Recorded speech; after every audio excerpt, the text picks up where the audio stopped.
I'm JP Tuesday. And I'm Kiki Cannon. As lifelong Disney fans, the work of countless talented Disney creatives have shaped our lives. Now, as the Disney catalog expands, we're taking a journey through film and television to discover if that spark that shaped us as children lives on in adulthood. Does your favorite Disney media still cast that same spell? Join us as we find out. We are Rewatching the Magic. Merry Christmas, Kiki! Merry Christmas Tuesday. Today we are talking about probably one of the greatest Christmas movies ever, The Muppet Christmas Carol. Honestly, arguably, you can say this is probably one of the best adaptations of Dickens' book. Yeah, I think a lot of people who aren't Scrooges themselves would say that this is possibly the best version of Christmas Carol. Weirdly enough, one of the most accurate. Yeah, interestingly enough, YouTuber Dominic Noble, who we mentioned sometimes on the show, who does the series Lost in Adaptation, he once did a video where he compared several famous filmed versions of Christmas Carol and checked them for faithfulness to Dickens' story.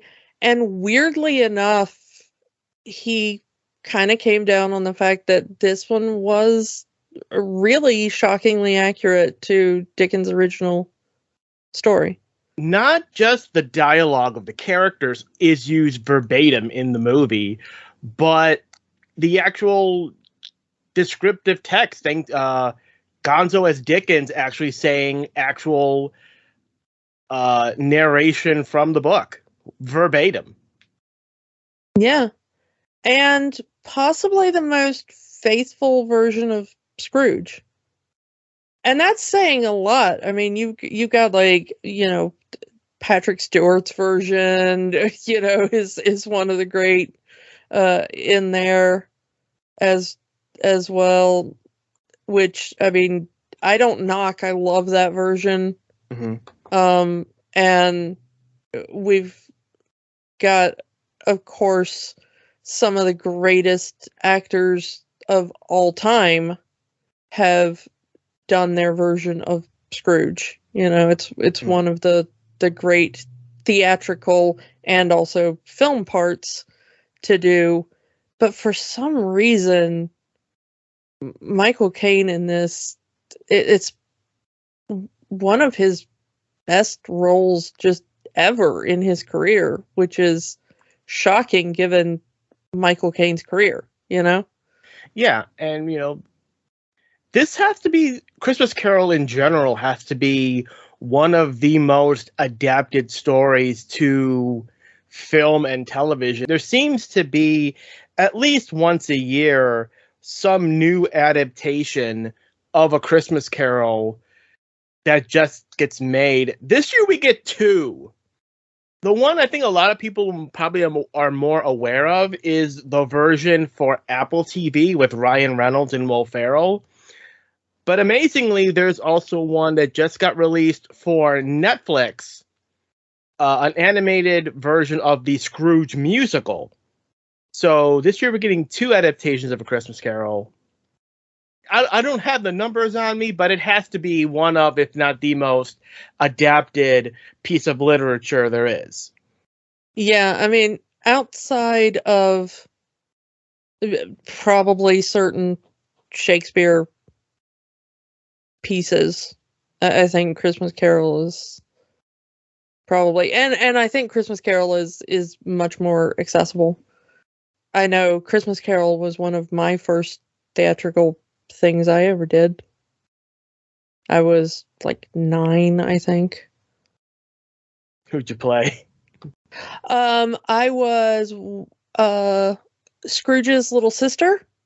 And I was also one of the children that follows around Ghost of Christmas Present, begging for food and scraps, and I was also one of the Cratchit children.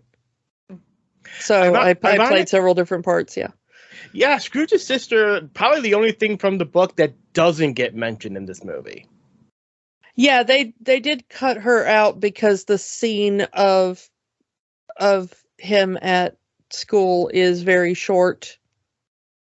And they blend it very quickly, into a different scene, but we get the nephew, so yeah. Yeah. So this is also the first major collaboration, I would say, between the Henson Company and Disney. They had done like Muppet Vision 3D. This is the first theatrical film.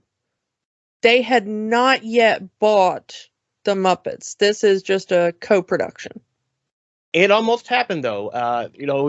Jim was in the process of selling the Muppets to Disney at the time, and then he passed away, which halted all of that, because while Jim wanted to sell, he was done with the Muppets. He wanted to focus more on his other ideas. Even though they weren't financial successes, he found more creative freedom, creative gratification doing things like Labyrinth or The Dark Crystal. Ironically, as this episode is being released, happy 40th anniversary to The Dark Crystal. Yeah. And as this episode is being released, I mean, we have just passed the 30th anniversary of this movie. So we are recording this on the 30th anniversary of this movie. Yeah, I mean, this is all the Muppet social media accounts are going absolutely bonkerdoodles about the 30th anniversary of this film. This was the first Muppet theatrical film I saw in the theater, and it was, I mean, let's just go ahead and rip that Band-Aid off. It was the first one to be produced after Jim had passed, and also after Richard Hunt had passed, because he passed like right at the beginning of the year. He was already incredibly ill, though, prior to that. If you don't know, Richard Hunt, who was most well known for playing Scooter, probably, but Janice and Beaker and Statler and some others. While they would, have Statler and Beaker speak in this movie, Scooter and Janice remained silent for a good decade after this, out of respect. Well, yeah, they had trouble recasting those parts for quite some time, just like they did Rolf. Yeah. After Jim passed, they couldn't find the right performer. But yeah, Jim had passed in 90, I believe. Mm-hmm. And so the Muppets were in a rebuilding time, and of course, as was the family.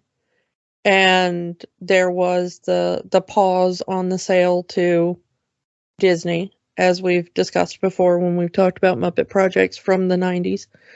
And they had to wait for Steve Whitmire, to get his legs under him as the new Kermit, because this was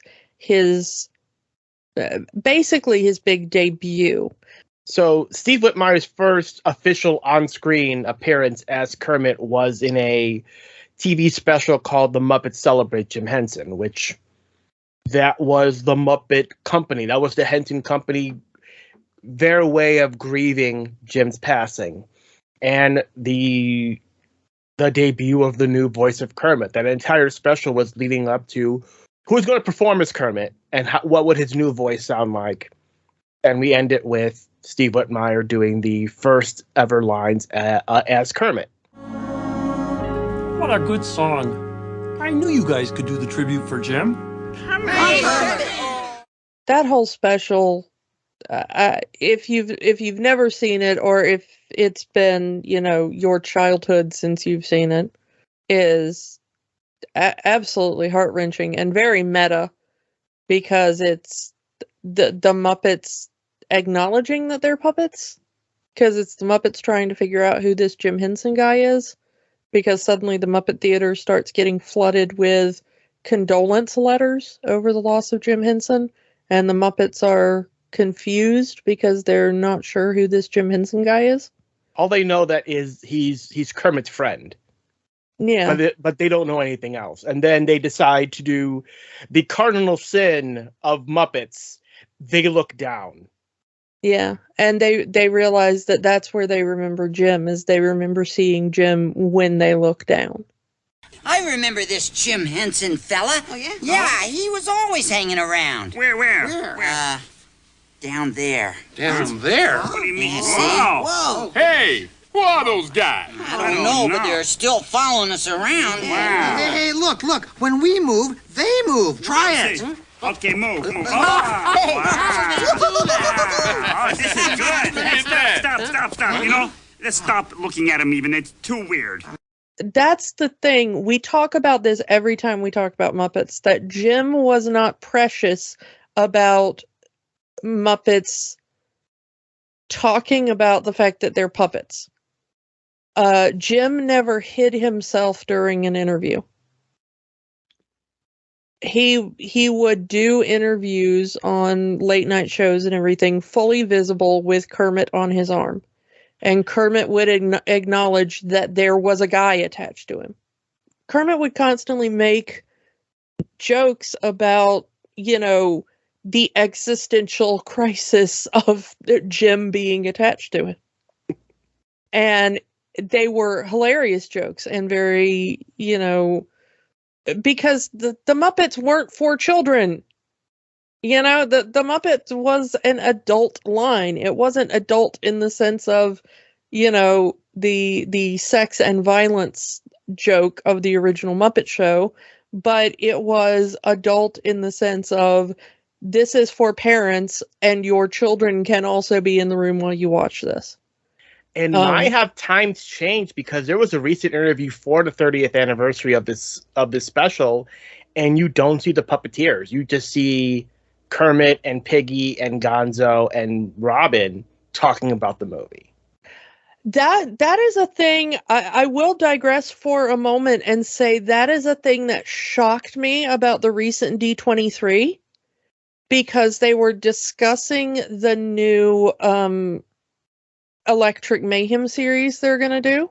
Yeah, and the puppeteers are fully visible. And the puppeteers were fully visible. They did they had directors' chairs set up for the Muppets, and they had basically cut the bottom out, or just left the bottom seat for the director's chair out.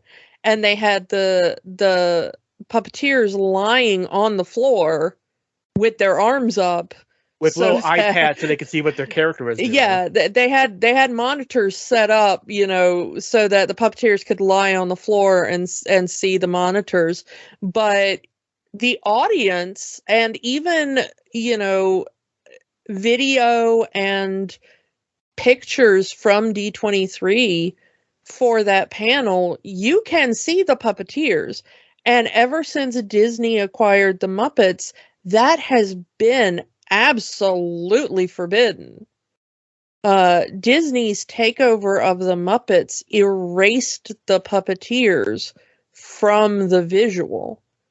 When I got the chance to see Steve Whitmire give a talk when he was still performing Kermit, and he actually sat there and gave a talk. Now, granted, he was giving a talk as part of a puppetry track to people who were interested in puppetry, and it was sort of semi-professional. I mean, yeah, there were a lot of just Muppet fans, but a lot of people in the audience were there to talk about puppetry as an art form and as a profession.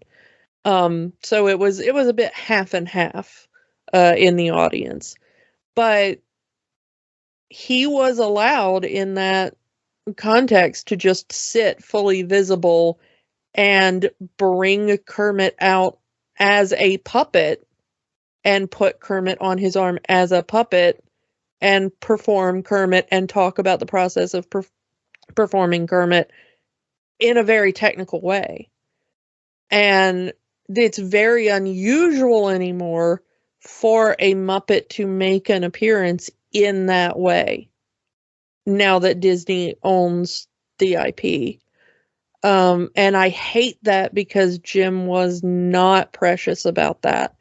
And even they acknowledged it in Steve's first, performance as Kermit. That's what that entire special to Jim was the very meta thing of Muppets acknowledging they were puppets. And Muppets during Jim's era, not necessarily in the theatrical films, but in a lot of the, kind of interviews and the more, they did a lot of behind the scenes stuff that Jim would do where he would explain the art of puppetry and everything. A lot of times to little kids even, as well as on an adult level. He understood that your brain will eventually just accept the character if the puppeteer is doing their job correctly. And actors who work with Muppets on films talk about how after, the first day or so of working with Muppets, or sometimes even within an hour or two, you stop talking to the puppeteer and you just start talking to the character. There's some great outtakes of various Muppet projects. The one that kind of has been circling around for the last few months. So there's a clip from Sesame Street with Julia Louis-Dreyfus talking to Elmo. So that's it! Shh! The grump needs... Sorry. He said a bad word. $5. You're gonna be a rich Muppet at the end of this day.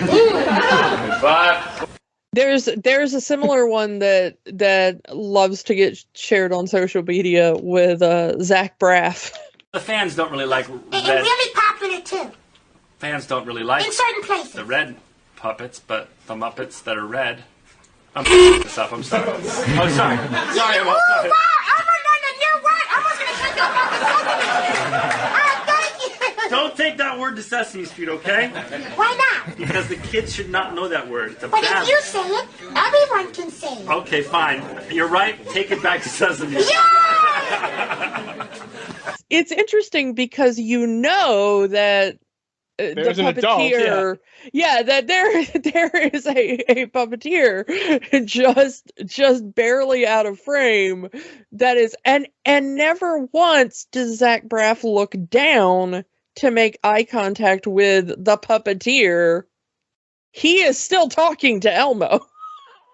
And it's fascinating because that like just 6 inches below that is a large adult man that is actually having this conversation, and yet that the small red piece of felt is what Zach Braff is focused on, and it's interesting how even as a fully adult person you are completely lost in the illusion if the puppeteer is doing their job right. Kind of a side note here. You yourself actually got to see some Henson performers perform recently, as you got to see a performance of Puppet Up while you were out in California. Yeah, and they also do not hide the performers. And that show was originally put together under Brian Henson, so that is still under the Henson part of the Henson Corporation, not Disney affiliated. So that still goes under Jim's old idea of that you do not have to hide the puppeteer.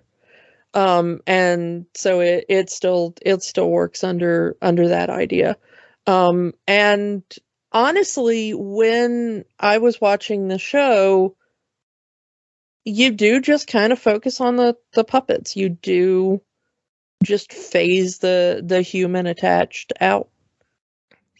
Because the puppet is the far more interesting thing. No offense to the human performer, and I don't think that the human performers find that offensive, because they want you to focus on the puppet. If they're doing their job right, that's what you should be focusing on. So, yeah, I mean, to bring it all the way back around, that is the more interesting thing. And that's always what Jim said when he was doing. He said that he didn't care if you saw him wandering around attached to Kermit, because Kermit is much more interesting than the bearded man attached to Kermit. You see bearded men every day. How many times do you see a talking frog? Of course you're going to focus on the talking frog. That's the more interesting thing.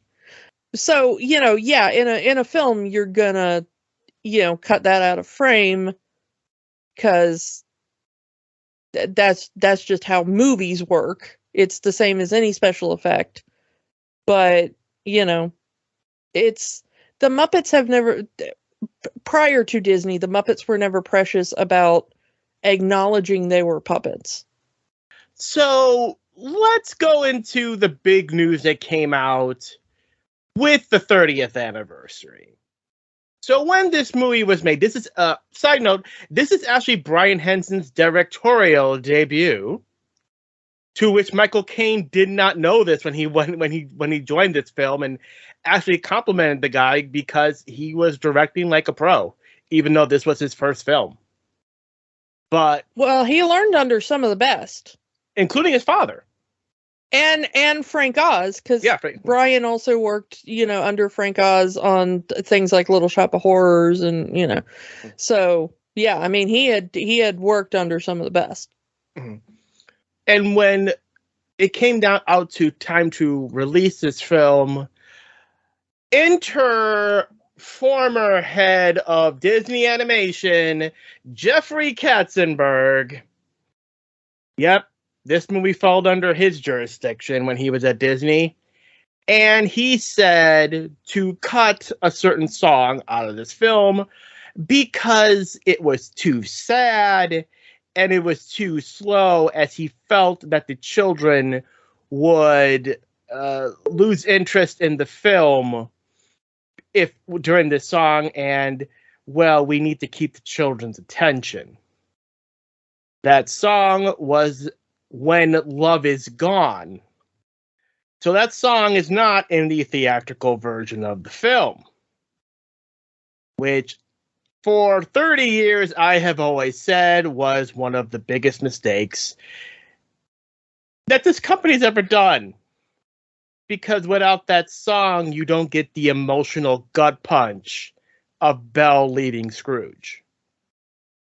But then again, this is the same person who tried to get Part of Your World cut out of The Little Mermaid because it was too slow and too sad.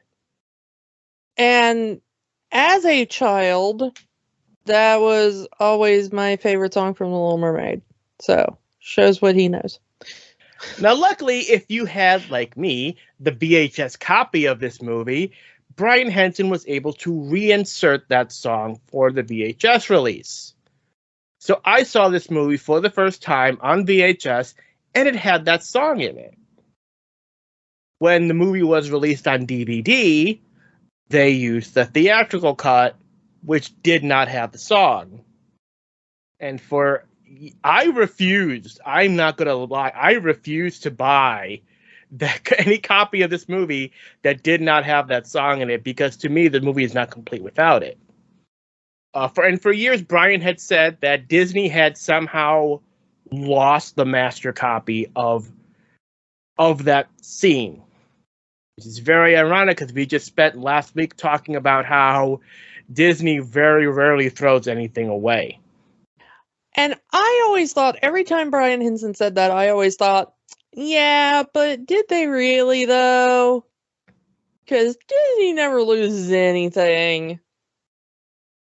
Fast forward to 2020, middle of the pandemic.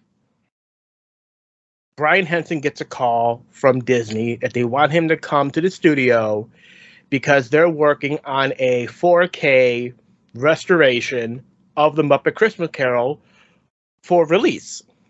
He comes into the office and sees that they have found the song. They have found the master and has reinserted it into the movie for this upcoming 4K release. That was 2020. Fast forward to 2022, and it was announced that the Muppet Christmas Carol, the director's cut, the extended edition, was going to be on Disney Plus. Still waiting on a physical release. I'll still be waiting later. Yeah, probably. But we have it now. We have the movie as it was meant to be seen. And lo and behold, they're making you jump through hurdles to watch it. Because of course they are. So, if you want to watch this director's cut version, if you want to watch this movie the way Brian Henson intended this movie to be seen, you will have to go to Disney Plus. You will have to go to the Muppet Christmas Carol, go down to the Extras tab, and then go all the way down to it says The Muppet Christmas Carol, the full-length version. And you will be able to watch the director's cut as it was meant to be seen of the Muppet Christmas Carol, including the missing song. Which, if you happen to back out after that point, you're going to have to start all over again because they don't save your spot. Sorry about that. So you're going to have to sit in one go. Why would you not? But just for people who may not have the time to see the whole film. Yeah, it's really bizarre that they make you jump through so many hurdles to see the proper version of the film. Especially when it's so easy to switch between, say, the regular theatrical or IMAX theater cut of the Marvel movies.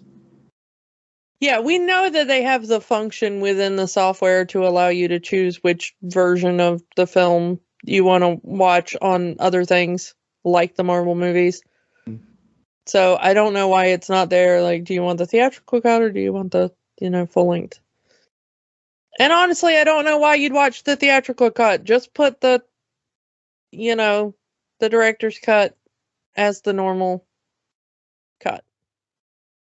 Yeah.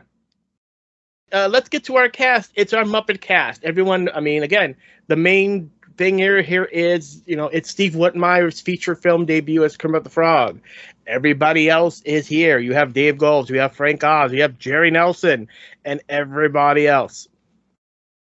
So, as our Scrooge, Michael Caine, the legendary Michael Caine, and he was one of the many people that were considered for the movie. People like George Carlin. Can you imagine this movie if George Carlin was playing Scrooge? Yeah, I love George Carlin, don't get me wrong, but I don't think it would have worked for this. I know George Carlin can do family movies. He was Mr. Conductor for Thomas the Tank Engine, and sidebar, I love how people online have been cutting audio of Thomas the Tank Engine and splicing in his comedy bits to make it look like the characters are swearing. Yeah. But, yeah, I know George Carlin for having a lot of swears in his comedy. I don't know if that would have worked for this movie, even though I know he can do it. I think the most interesting one I've heard connected with it was David Warner, who we've talked about on the show before. Mm-hmm. Because, he did cheesy roles, but he also was a really good dramatic actor. So I think he could have done a similar thing to what Michael Caine did. But I think that they really did end up with the best possible with Michael Caine. Because the story goes that when he had the meeting with Brian Henson said, would you consider working with the Muppets and doing Christmas Carol? And he said, yes, but with the stipulation that he be allowed to do it absolutely straight. That he never be asked to do it comedically or do anything, his word was Muppety. That he was going to be the one person that acted as if there were no Muppets in the movie. And Brian said, perfect, that's what I'm looking for. Yeah, I mean, I don't know if it was what Brian was looking for until Michael Caine said it. I don't know. I mean, he considered George Carlin for the part, and I don't think that's how George Carlin would have approached the part, Mm-hmm. But whether or not that was in Brian's head, I do not know, and possibly will never know. But to his credit, the fact that he agreed with Michael Caine in the way that it should be played, I think was probably the thing that made this movie. There were a lot of great decisions in this movie, but I think that was the thing that made this movie. Is not every Muppet film is like that. The opening to the Muppet script, the original Muppet movie script, sets up that in the world of the Muppets, humans are just used to seeing Muppets around. That they're never like, oh no, it's a Muppet. Wait, this is weird that I'm talking to a Muppet. What are you? It's just that, like, okay, in that world, bears and chickens and things talk. Like you see Muppets around. That's not the weird thing. The Muppets might do weird things, but the Muppets themselves are not a weird thing to occur in your daily life, And that has always been the thing that has come across in every Muppet movie, It's like there are humans and there are Muppets, and that's just how it is. And that is also true of this film. Scrooge acts exactly the same whether or not he's talking to another human or to any other Muppet creature. And I think that's what gives it its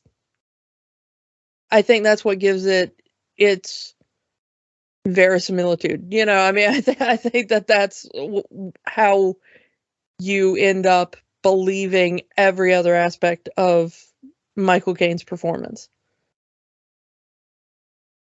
Oh yeah, he was, no disrespect to any of the actors who were considered for this role. Michael Caine is like the perfect Scrooge almost.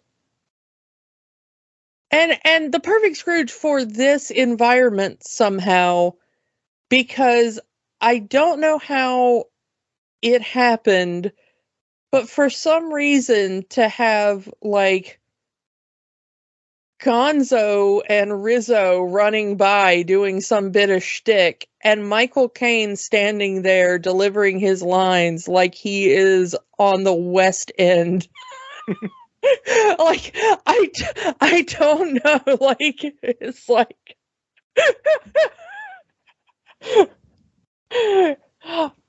it's the most bizarre juxtaposition, and somehow your brain completely buys it. And as a child, I was fascinated by it. Because I was like 11, Yeah. And I was like, this is the most fascinating and best version of Christmas Carol I have ever seen in my entire life. And both of us have seen a lot. I mean, even at age 11, I had seen 700 productions of Christmas Carol and been in at least one by that point. I mean, we grew up with like Mickey Mouse in Christmas Carol and Bill Murray. Well, I had never seen the Bill Murray version by that point. I'm not gonna lie. I had grown up with, the black and white versions.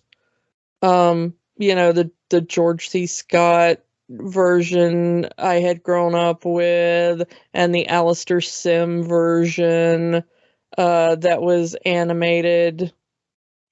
There were so many of them, but I grew up with like all these other really bizarre ones, and for some reason the comedic versions were not the ones that ended up being the ones that I had. So I once saw one with Tom Arnold. I don't recommend it. that sounds atrocious, actually. Yeah. The thing about it is that the way that they cast the Muppets themselves as different characters is the other fascinating thing to me. As how they picked the Muppets to play the parts, because there are stories that the Muppets were going to be different parts. Like, Miss Piggy was originally supposed to be like the Ghost of Christmas Present, because she's nice and plump, and that was originally going to be the thing. And I think Kermit was going to be different, not always going to be Bob Cratchit. I think they were trying to avoid originally Disney's own other version of A Christmas Carol, which had Mickey Mouse in the Bob Cratchit role. Yeah. But they went with Kermit and Bob Cratchit anyway because it just works. Kermit's character just works so well as this underappreciated worker. Well, yes and no. There are differences in Kermit's normal nature and Bob Cratchit's nature in the book. So you have to change Kermit's nature just slightly to make him a good Bob Cratchit. I was talking about this movie with our friend Tasha Cox, who, if you listened to our Shape of Water episode, you will remember her. And we were discussing this film and the use of Muppets, and she had some really good things to say, so I'm going to kind of quote her a couple of times because she had some really good insights.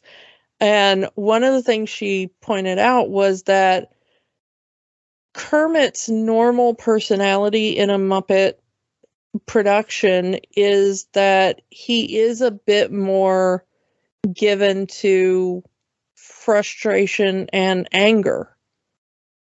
But you can't do that and still maintain the Bob Cratchit character from the story, because he is an almost completely selfless man in pretty much all versions,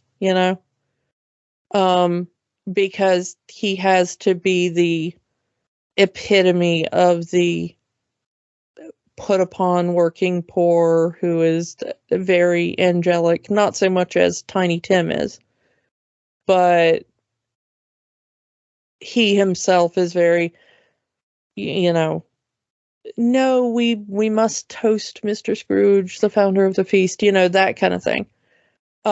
Whereas Miss Piggy gets the Emily role and she can be like, oh no, Mr. Scrooge, He to hell with him, basically. She can go full Piggy. Yeah, she can be Miss Piggy.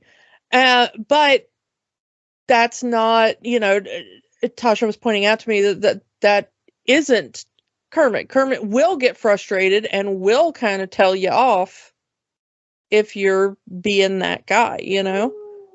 And so you have to kind of bring a softness to Kermit's personality and take some of that edge out for this particular role, because of it has to be more Bob Cratchit than Kermit. But the one thing that Kermit does have as Bob Cratchit is he plays off very well as Robin, with Robin, who works extremely well as Tiny Tim. Mhm. He works very well off Miss Piggy, who is very good as Emily. And also it just absolutely devastates you in the scene where Kermit has to give the speech about Tiny Tim leaving, you know? When he talks about finding the spot on the mountain where you can see the docks. It almost kind of makes me wish, like, how would Jim have done that? I don't Whitmire think does a I great could have. Yeah, it makes me cry every time I hear it, even with Steve's voice. If Jim had delivered that line, I mean, and I'm going to tell you, this movie came out on December 11th, 1992, which was like 1 month after the death of my mother. And I gotta go to a theater, like, let's go watch the Muppets. That'll cheer me up. And that's the scene I gotta watch Kermit perform with a new voice, because we had just lost Jim and Richard. And the movie starts with "In Memory of Jim and Richard." Yeah. You know, I mean, this movie, as much as I love it, every time I watch it, I'm, 11 years old again in a theater being like, let's go to a movie and forget my trouble, And no disrespect to Matt Vogel either in his performance, but Steve did a really good job with that performance. Yeah, I mean, I have nothing but respect for everybody who's ever played Kermit. So, I'm not going to hate on any of the performers, but it's a really good performance. But when you're talking about characterizations of Kermit, this is definitely Kermit being an actor who is playing Bob Cratchit, rather than, Bob Cratchit through the lens of Kermit, and I do thank Tasha for that. So, yeah, but there are some other interesting things. I mean, of course, the most interesting is you've got Gonzo as Charles Dickens. He's not even Gonzo. He's just straight up Charles Dickens. He introduces himself as, "Hello, I am Charles Dickens." It works, again, because you get Gonzo saying the actual prose of the novel, but also works as a way to let first-time viewers, because there's a lot of people who this is their first time getting familiar with the story. A lot of people our generation and later will say that this was their first exposure to the story of A Christmas Carol. And Gonzo's Charles Dickens does such a great job of slowly introducing newcomers to this story and describing it in such a way. Yes, it is the exact word for word prose from the novella, but he said it in such a way that someone who may not have any knowledge of the story can understand it without any kind of issue. It's really fascinating because, once again, Tasha was pointing out how well Gonzo works as this, as Dickens, and she pointed me to right at the beginning of the story, and said, I just let me read just a couple of sentences directly from the story.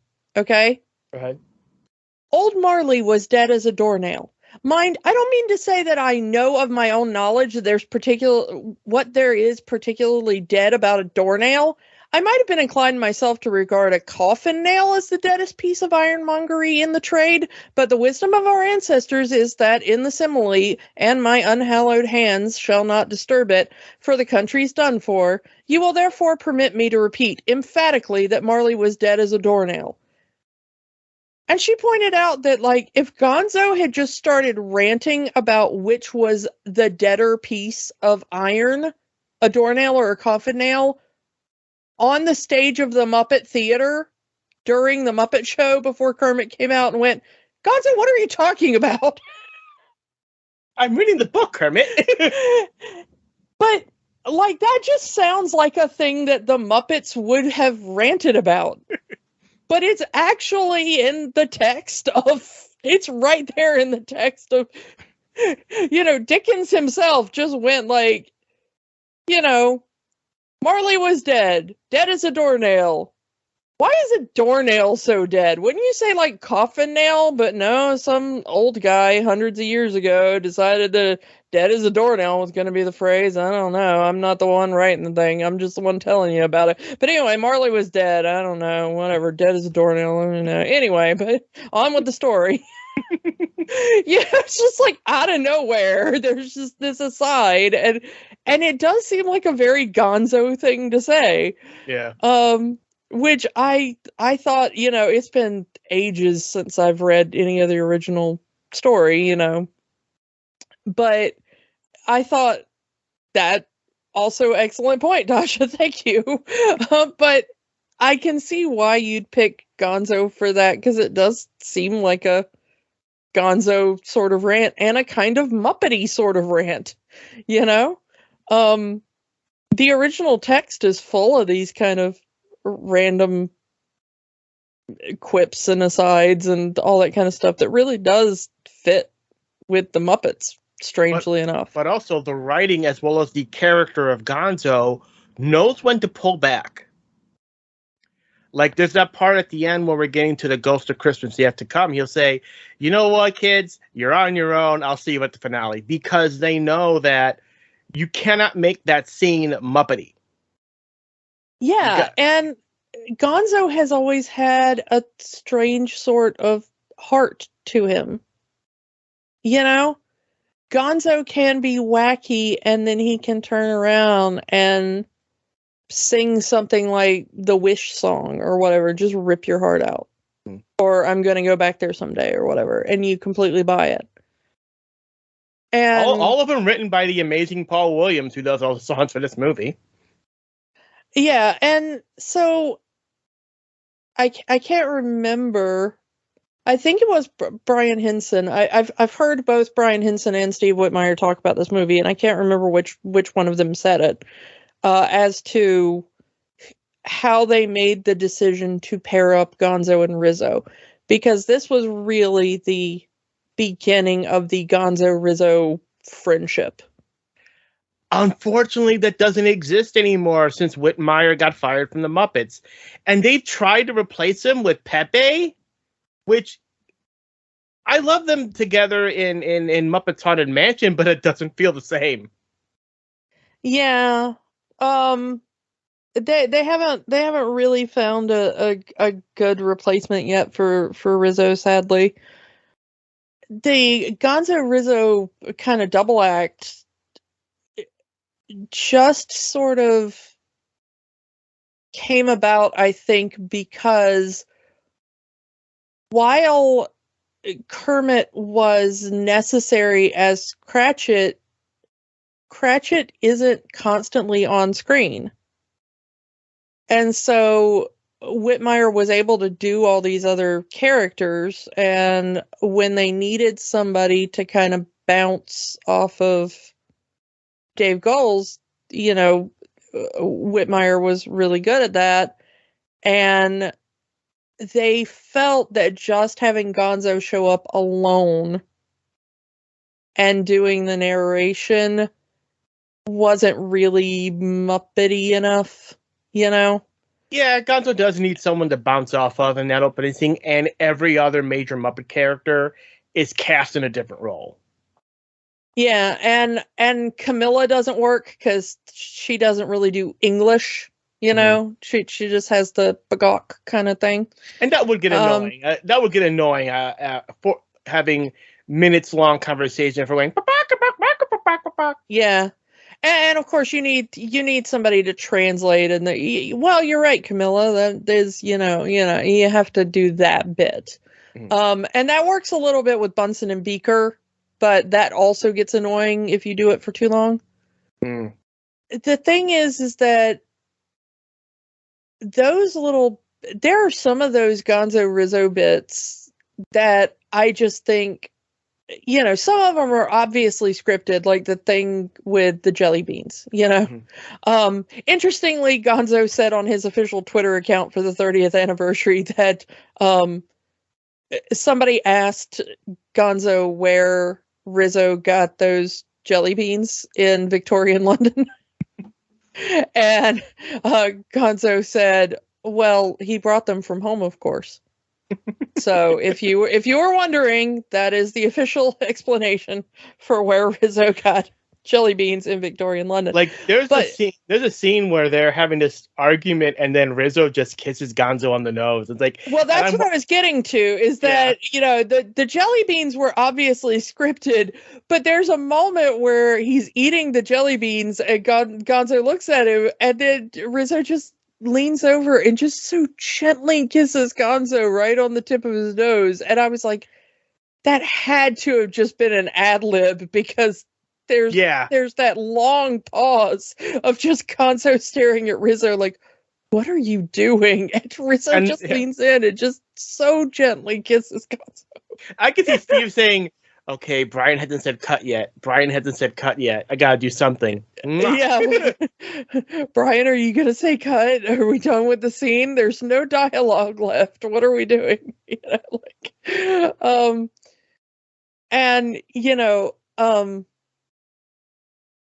Some of the things, like the Rizzo being, they do the whole thing about jumping from the top of the grate, and then Rizzo forgetting his jelly beans and running back through the grate.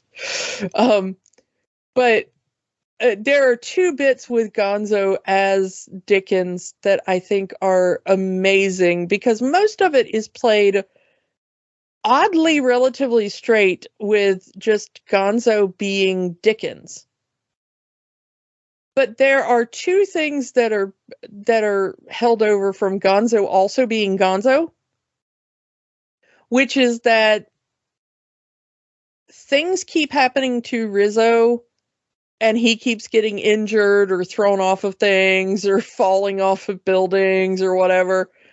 And Gonzo keeps saying things like, oh, you're so lucky, or oh, that looks like fun, or whatever, because Gonzo's the daredevil. And so to Gonzo, that is fun, falling from a high place, or doing falling through the fireplace and landing on the hot goose or whatever.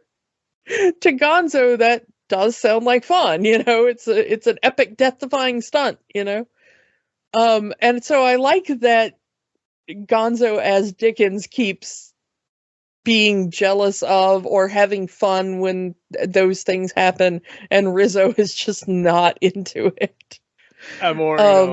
People ask where Rizzo got the jelly beans. I want to know where Gonzo got the grappling hook.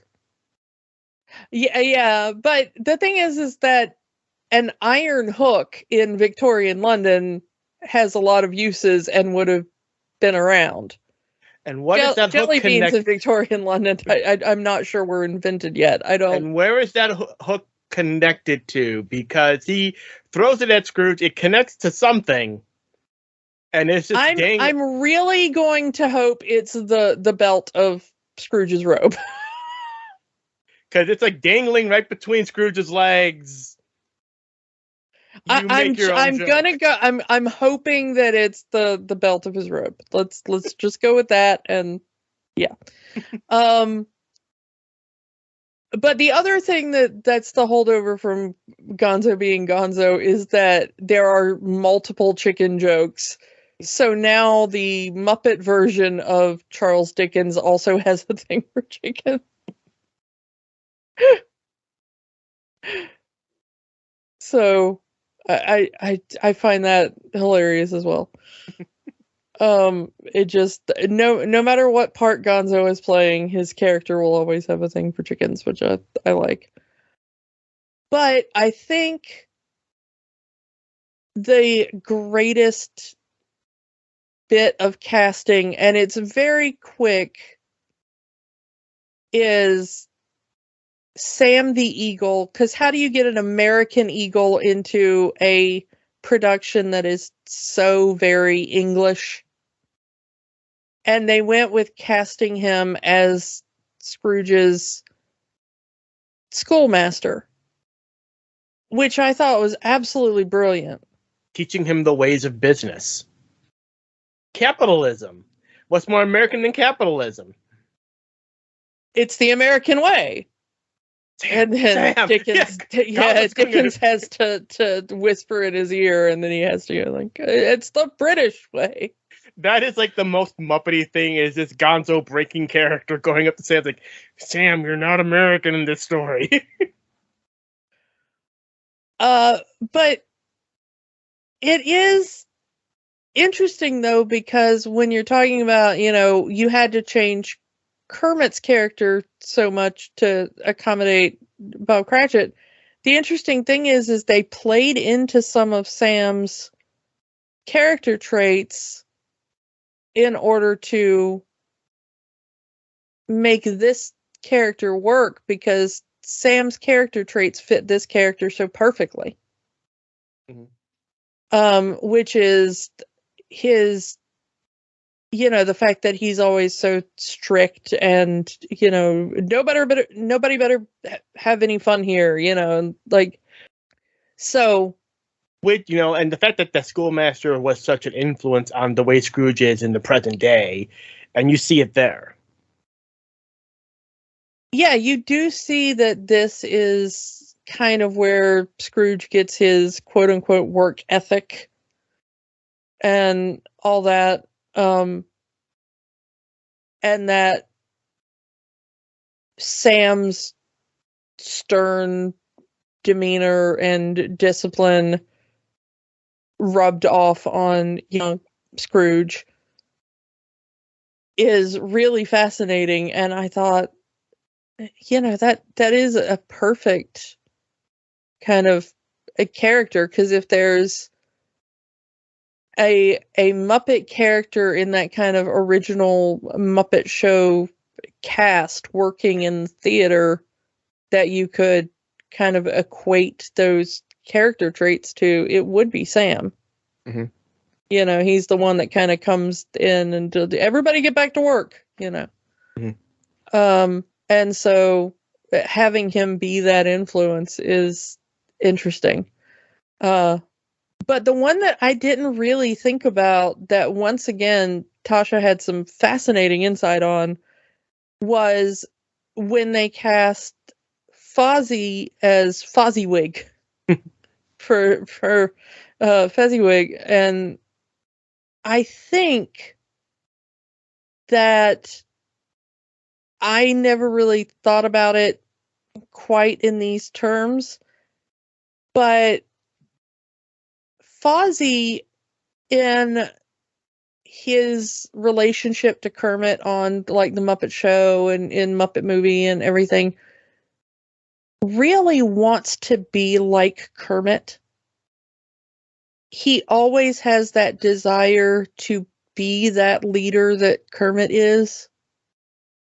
If you were to walk into the theater and say to Fozzie, all right, you're the one in charge of the show tonight, get everybody to their places and, do Kermit's job. Kermit!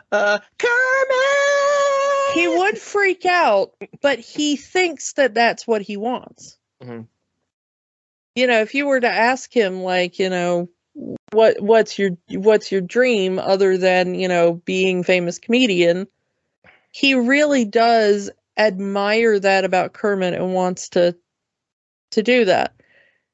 And the thing is that that's what Fezziwig in the original story is. He's the very Kermit the Frog character. And honestly, if you were to cast just based on type, Fezziwig probably is the character that Kermit should be playing. But he doesn't have as much screen time, and you're going to give Kermit a bit part in the story. Yeah, and so that's why, you have to change Kermit's character and give him Bob Cratchit. And of course, the addition of Fozzie's mother in the story. Who they have to call Ma Bear because there's already an Emily in the story. Yeah. But I do like that he owns a rubber chicken factory. Hearing Michael Caine saying, "My first job at Fezziwig's Rubber Chicken Factory." Which, once again, is said like he is delivering lines for the Royal Shakespeare Company. And he says it with such love and admiration for Fozzie. It's like, I've never worked for someone so nice as Fozzie. Ruthless as a rose petal. Yeah. But at the same time, you can see that he probably wasn't making as much profit as he could because he wasted it all on Christmas celebrations. Mm-hmm. So and that's where the When Love Is Gone song is so important. And the sequence should have never been cut because it shows that Scrooge had the chance to marry Belle and be happy, and honestly could have possibly turned into Fozziwig. But he was focused on, I can't marry you yet. My company isn't profitable. I can't marry you yet. We don't have enough money for a big enough house. I can't marry you yet. We're not.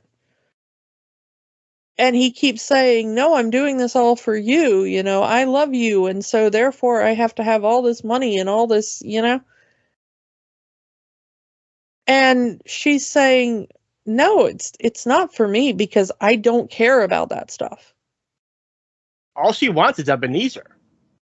Yeah, she's fine. Wants. She's like, your company is fine. He's like, it's barely turning a profit. And she's like, yeah, that's fine for me. That's plenty. We have enough. It's okay. I'm cool with this situation. You're the one who's not. And we get that theatrical cut as like, I'm doing this for you. I love you. And then Belle looks up, says, you used to once, and then walks away. And scene. When you lose that song, right after that, you lose the whole emotional meaning of that song and why Belle leaving was such an emotional moment for Ebenezer. Well, and kind of the emotional punch of that line as well. I mean, you do get it a little bit, but the whole point of it is you are working so hard at this thing that you think you want that you're gonna turn around one day and discover that love is gone. And when that love is gone, you're gonna miss it and wonder where it went. And just hearing Michael Caine and Meredith Braun, who plays Belle, doing that final part of the song where he is, like, you can hear the pain in his voice and in his eyes as he remembers every word Belle said that day. And just mimicking her, singing along to her as she's saying that final part. It was almost love. It was almost always. That regret. And Michael Caine perfect with the voice crack. Right right? Where, sometimes dreams fall through. And it's such a great and emotional part of the story, because you really see the regret in Scrooge. That was the moment, his biggest regret in his life. The thing is that this one song and this one scene really is what made Scrooge who he is. And it's also a beautiful song. Mm-hmm. We get the pop version during the credits, and of course, the reprise at the end of the movie, but which now makes no sense because you cut the original song out. Yeah, if you cut out the setup, the payoff doesn't actually work. The strange thing is that it's so baffling to me that someone could watch this and go like, this will bore the kids. Because it's like... It's Katzenberg. As I said, he wanted to get rid of part of your world. Well, yeah, and the thing is it's like, sometimes you wonder, like, do people have no soul? Probably. I don't know. I mean, I talked to several people, when you said it yourself, and also I've talked to other people when I said that we were going to do this episode, who have said that they grew up with the VHS version that had the song in it, and they never knew that there was another cut of the movie. And when they got older and they found out there was a different cut of the movie, they were like, well, that's weird. Why would you cut that song? That song is super important, and I always loved that song. I grew up as a child loving that song. Whereas I grew up the other way because I saw it in the theater first, and then I ended up with the version that had just the original theatrical cut. So I was older when I saw the oh, there's an extra song in this movie that, was never added in.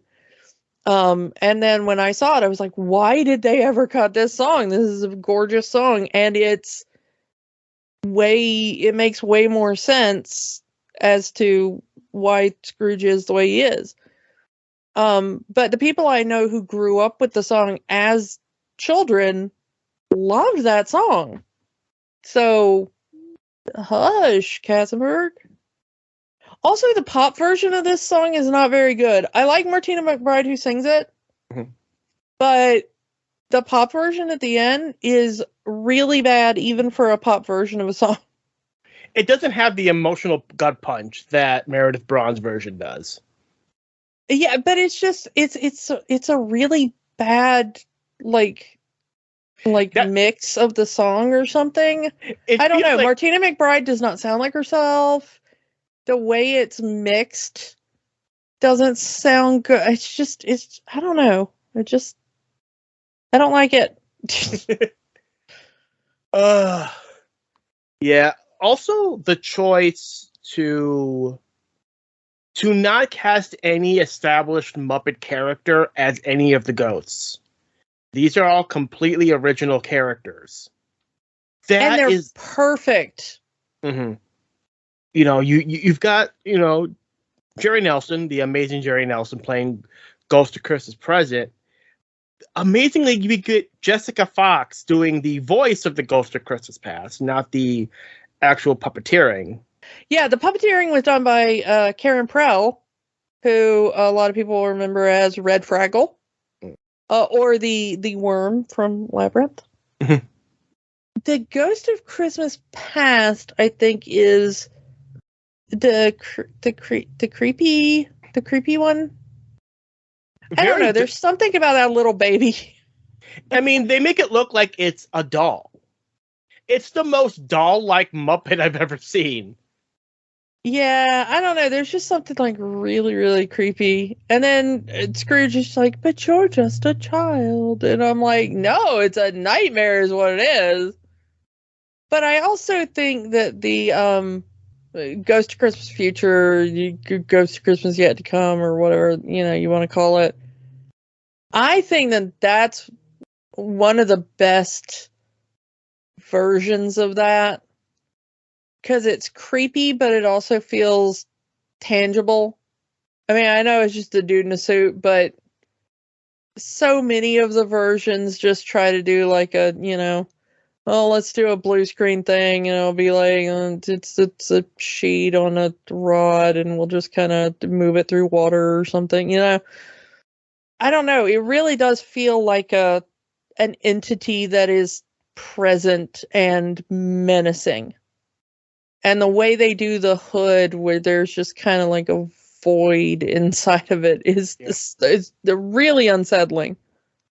But Ghost of Christmas Present also feels like you want to go party with that guy. Oh yeah. They completely remove ignorance and want from this version, and I don't know how that would have worked in a Disney movie. I don't know.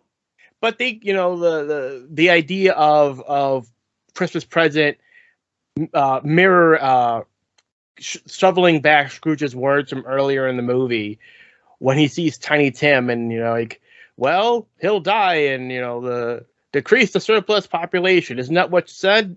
Granted, that is the book, but still. And it seems somehow even more cutting because you really like Ghost of Christmas Present, and when Jerry Nelson says it, there's no sarcasm there. He just delivers it as like a holly jolly kind of line. And for some reason that makes it even more cutting. Yeah, someone who can say something so cruel with a smile on their face. And it's almost like it takes Scrooge a second to really connect those words. Because the way most actors perform that line when they're doing Christmas Present is like, let me give you like really cutting, biting social commentary. And for some reason, Jerry Nelson was just like, let me say that as if that's the happiest line I've ever said. Yeah, kid's gonna die. Like, and for some reason, the fact that he delivers that in the exact same cadence as he does everything else, like, we're still just having a party, just suddenly makes Scrooge realize the absolute awful weight of that even more. Because suddenly it's like, that's the most monstrous thing I've ever heard. How could you say that with a happy... Oh. Wait, am I the bad guy? Like, it really just does hit harder because it's not a condemnation. It's just kind of like a... Hey, those were your words, buddy. Like, Yeah. And I think that's what makes the scene work so well, is that suddenly it's just like, here's this, really cheerful guy going around saying all the absolutely awful things that Scrooge just said that morning. And Scrooge is like, oh, that's really how I sound, except I also say it while sounding completely dour. And there's something about that voice and that manner saying those awful things back that just hits different somehow.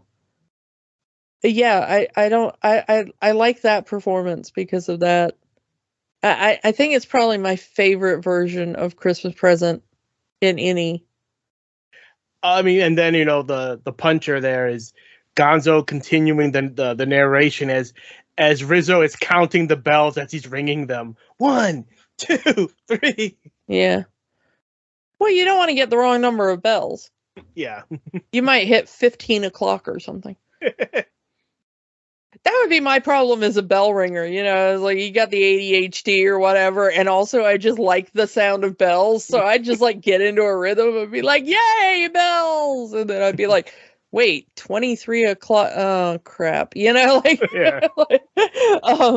But the thing, I think, while we're just on ghosts, how brilliant is it to have Marley and Marley?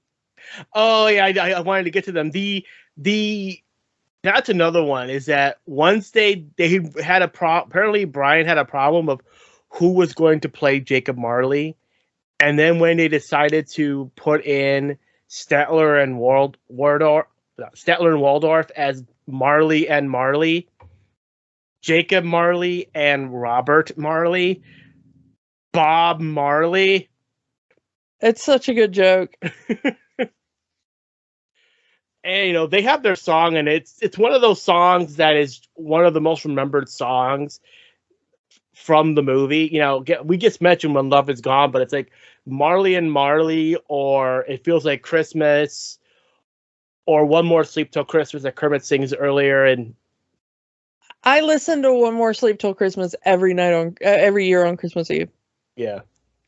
That's like the last thing I listen to before I go to bed on Christmas Eve.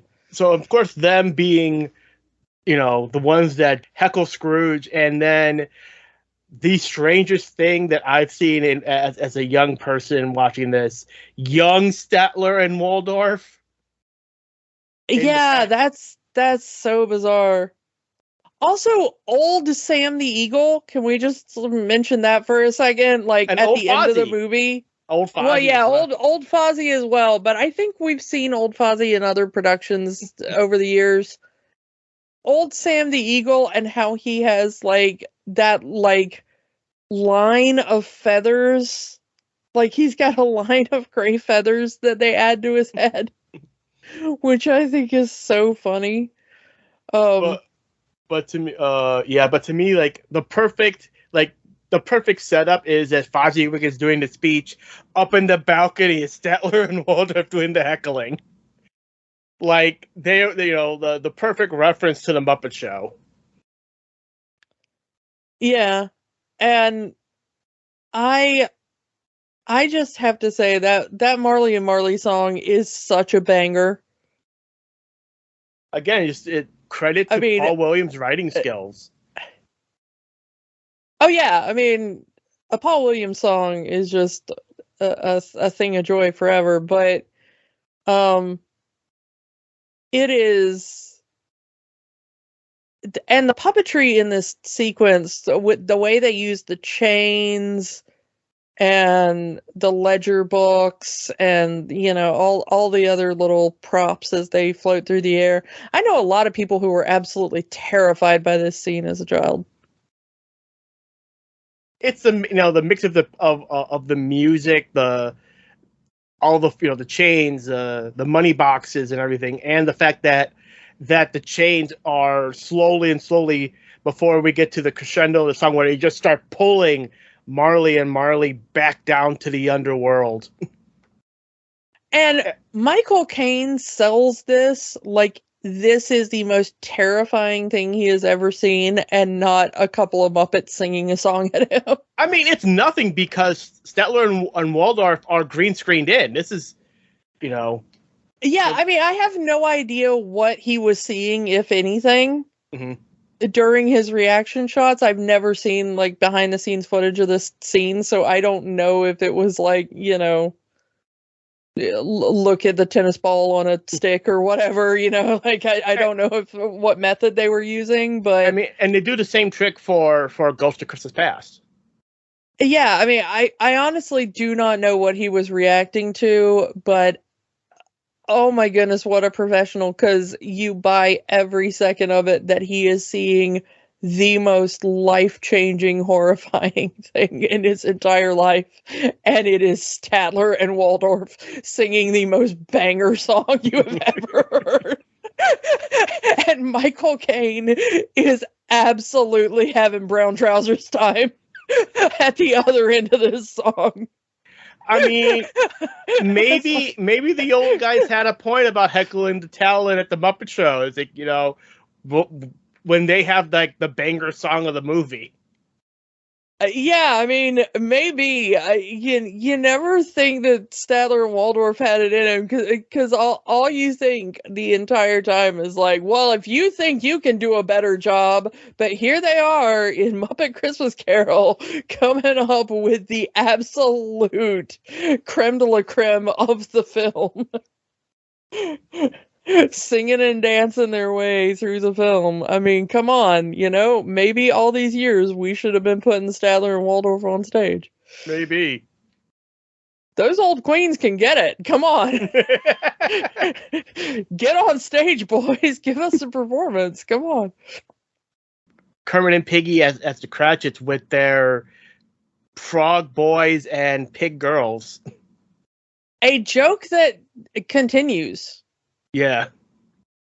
Basically, anytime we see Kermit and Piggy, and I think the joke started prior, didn't it? Where they met. I think this is a joke that started in the in some of the previous Muppet productions where, like, they imagine future lives together or whatever. And it's always frog boys and pig girls. I mean, it always goes back to that training, that test footage for the Muppet movie where Kermit says, "You know what you get when you get a frog and a pig? You get a bouncing baby fig." Yeah. Thing about it is that I on the day we're filming this, they actually tweeted out on Muppet social media of, you can't be a real Muppet fan if you can't tell us which of these pigs is Belinda and which of these pigs is Bettina. So I love that. I love that joke. But the thing of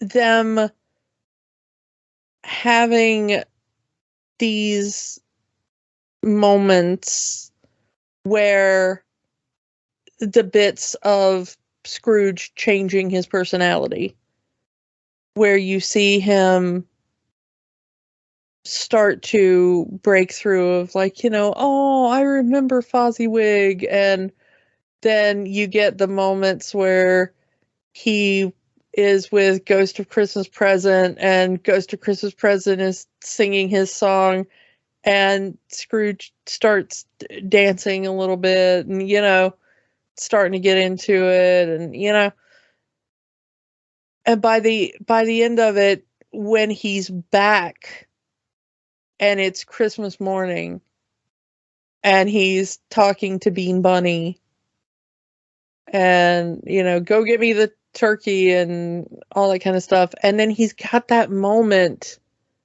with Beaker and Bunsen, and Beaker gives him the scarf. Yeah. And for some reason, that is one of the sweetest moments. I don't know, but the way Michael Caine sells that, like, someone has just given me a scarf as a gift. No one has given me a gift in years. Like, you have the feeling that no one has given him a gift probably since Belle left him. Yeah. And just Beaker giving him that gift of a scarf and him, putting it on, and, you could see that, like, tears are starting to come to his eyes and everything, and it's like, oh man. And so one thing I didn't notice is that during that ending scene, we get a cameo from Sprocket.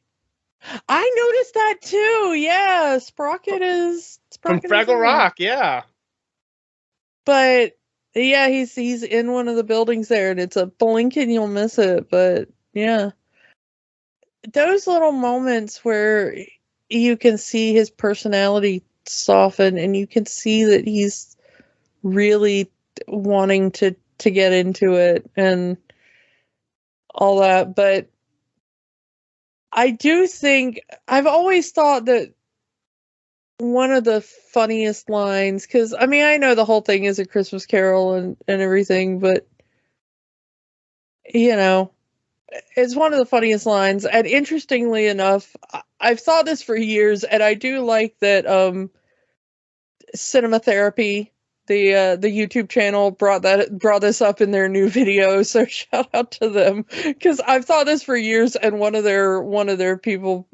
hosts brought it up as well and it's from the book, so I'm not like calling the movie out on this as like this is a stupid line, because it's from the book. But when Scrooge is terrified and he's down on his knees begging Christmas yet to come, and he's like, please don't let me die, don't let this be my future, I promise I'll be better, I promise I will keep the spirit of Christmas. And the guy on Cinema Therapy did kind of note, like, that's the moral of this, just like celebrate Christmas.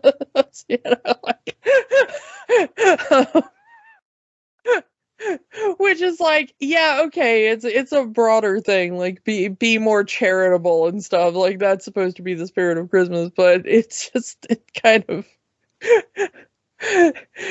Victorian England had less of that like commercialization of Christmas than we have now. Yeah.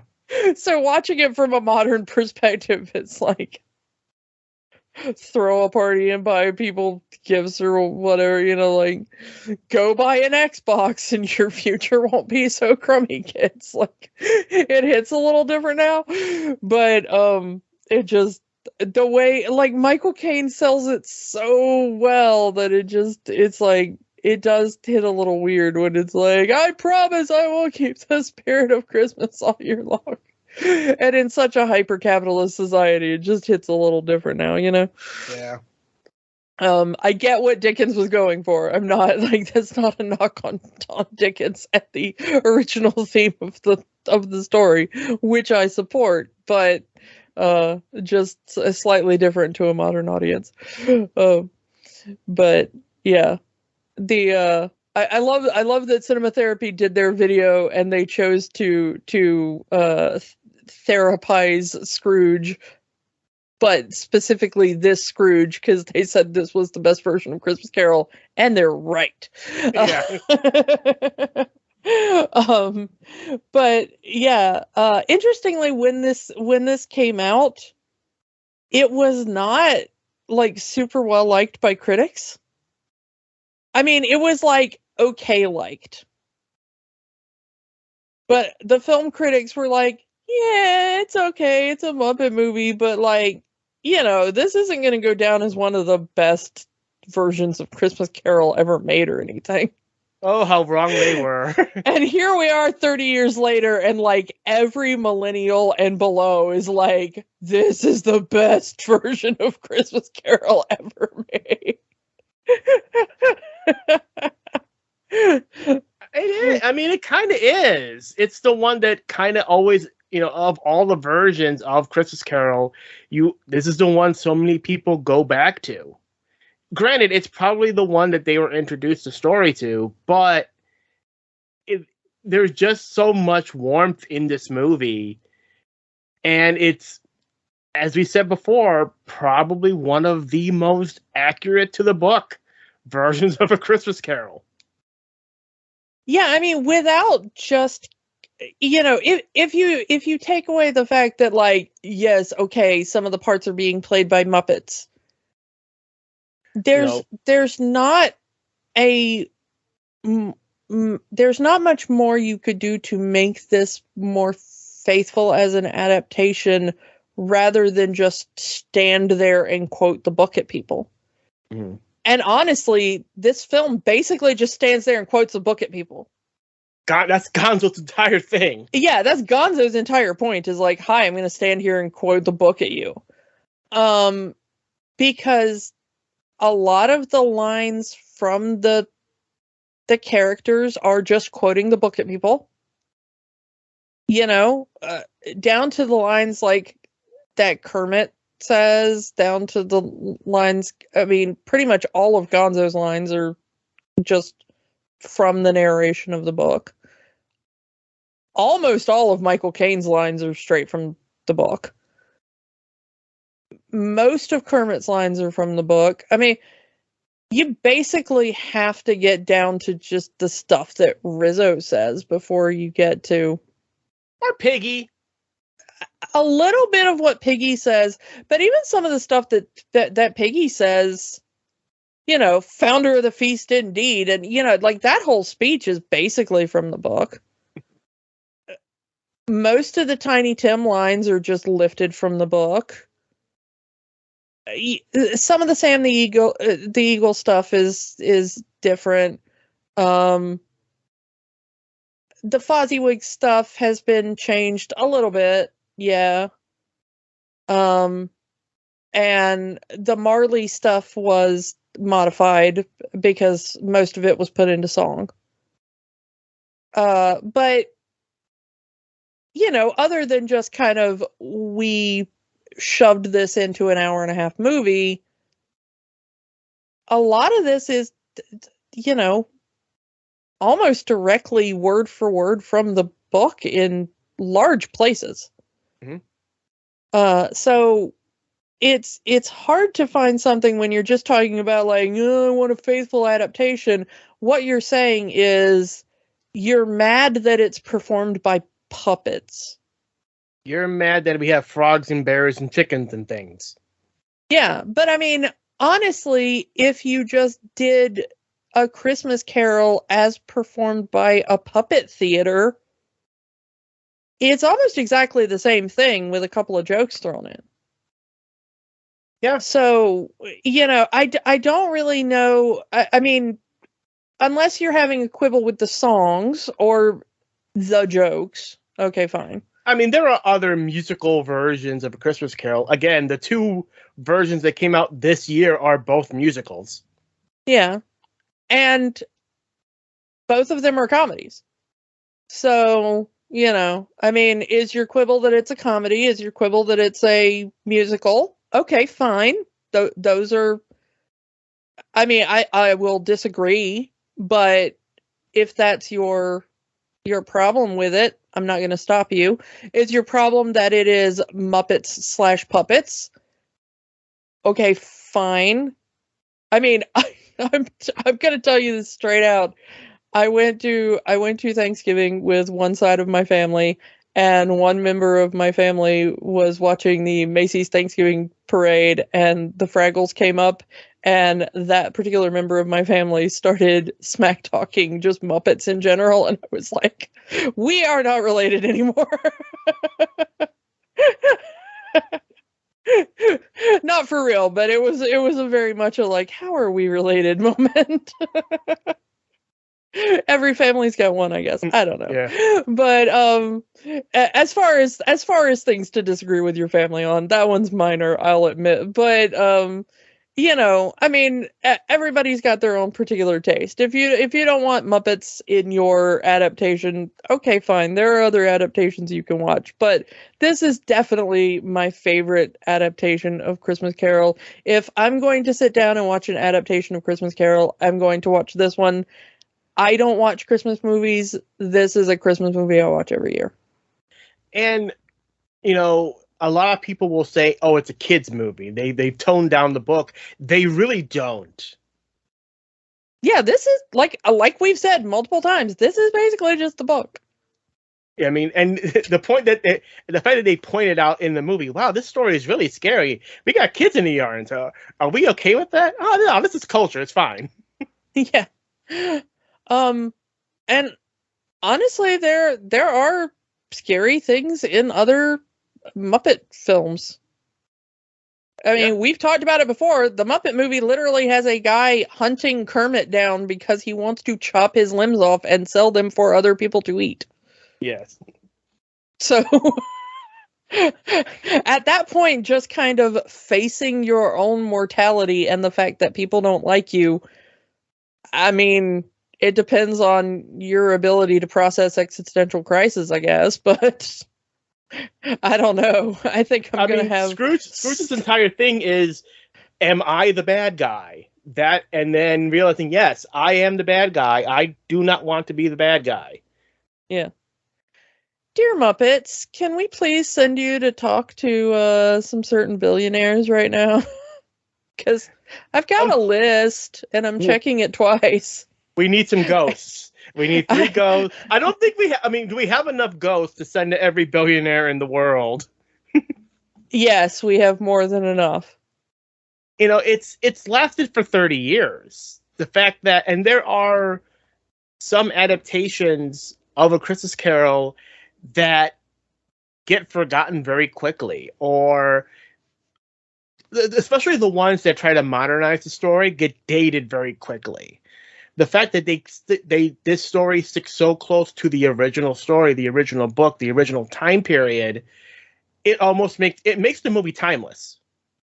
Yeah, I mean, there are anachronisms in this movie. You know, there's the thing about the jelly beans, and there's the thing about the teddy bears. You know, a few other things like that, but they kind of stayed away from like topical humor. You know, I mean, the Bob Marley joke, haha. You know, but that one's so subtle that it took me years to get that was even the joke. You know? And this kind of started a unofficial trilogy of classic literature adaptations. We've already talked about Muppet Treasure Island. And then they eventually did Muppet Wizard of Oz. I feel like we could do with more of them. The interview I mentioned earlier for Entertainment Weekly mentioned the idea of doing Pride and Prejudice as a Muppet movie. I can see Pride and Prejudice and Muppets. I'm all for this. I mean, I'm not a huge Jane Austen fan, so I don't know. I mean, I think that could be a way to bring the Muppets back into the populace again, maybe, because for a lot of people, these movies, the movies that I just said, Christmas Carol and Treasure Island, were the movies that introduced people to the Muppets. So why not take a classic piece of literature and adapt it as a Muppet movie? Yeah, I'm very much for doing more classic literature via Muppets. You know, I still think one of the best things to ever happen to classic literature was Wishbone. So, you know, I'm very much for anything that gets people interested in some of these classic literature stories. And I would like to see Muppets do that. The Picture of Dorian Green. That would be amazing. I loved Muppets Haunted Mansion, you know, so, and I think even this is kind of, you know, a gothic ghost kind of story, you know, bordering on that kind of thing. I mean, when they say, you know, when they say scary ghost stories at Christmas, this is what they mean. Yeah, and the thing is that a lot of ghost stories take place in the winter months for a reason. So it would be cool to see Muppets do more kind of edgy, you know, borderline. I think Jekyll and Hyde could really work well as a Muppet movie. Oh yeah, that'd be cool. Do like a interesting thing where like something that Bunsen and Beaker are working on goes awry and turns one of the Muppets into like a Jekyll and Hyde kind of thing. That would be fascinating. But the maybe a more accurate Three Musketeers. I don't know. I mean, there's no shortage of classic literature that is public domain that the Muppets could use. And there is no story that cannot be improved by putting Muppets in it. True. And they used to do more things, you know, of course, when Jim was still alive, they used to do all sorts of things. Yeah, there was a whole series, Tales from Muppetland, it was just half-hour specials like Cinderella or The Frog Prince, where they would just take the classical story and just put Muppets in them. Yeah. I think that it would be cool to do, Disney has been struggling with trying to figure out what to do with the Muppets. Mm. And I think they've been pushing so hard into trying to figure out what to do with, doing a series or doing a feature film or what. And I think it would be much better to do kind of smaller one-off projects. Mm. To do, a series of maybe, the Muppets tell this fairy tale, or the Muppets tell this piece of literature, or the Muppets tell, Mm-hmm. So it might be a good idea for them to do that. I mean, with Iger back in charge, who knows? So, Kiki, this is a redundant question, but does the Muppet Christmas Carol have the magic? Yes. Absolutely. I will echo what we said before. This is probably the best adaptation of A Christmas Carol and one of the greatest Christmas movies ever made. If you have not watched this movie, do yourself a favor and do so, and do watch the extended edition. You will thank us for that, because it does have that extra gut punch that really pushes the story forward. Yeah, and if you've got little ones around during the holidays, whether they're yours or just members of your family, or friends' kids or something, then gather them around the old Disney Plus box and put this on, because man, this is a good one. And it's a great introduction to the story to a young person who may not know the story. It's a great introduction to this classic story. And the songs are so good. Oh yeah, so good, so good. So let's move on. Next week will be our final episode of 2022, and we are going to be talking about one of the most interesting series to come on Disney Plus this year, Andor. We've polled a bunch of our friends into asking them what Disney Plus anything that came out this year was your favorite, or the one that got the most interest out of you. And for a lot of them, it was Andor. And I am hard pressed to disagree about that. Yeah, we were kind of surprised at the response. Especially something that came in so late in the game. This year had a lot of contenders, and a lot of good series. And this one was so polarizing, and even people who didn't like it as much still wanted us to talk about it. So, it's definitely got people talking, whether or not it was their favorite thing or, a bit more controversial or whatever, But it definitely was something that people were having a conversation about, I guess. Yeah. So come back and we'll end the year talking about Andor. So from all of us to all of you, happy holidays, happy whatever you're celebrating at this time of year. I hope you enjoy it. I hope you are with loved ones and you enjoy yourself.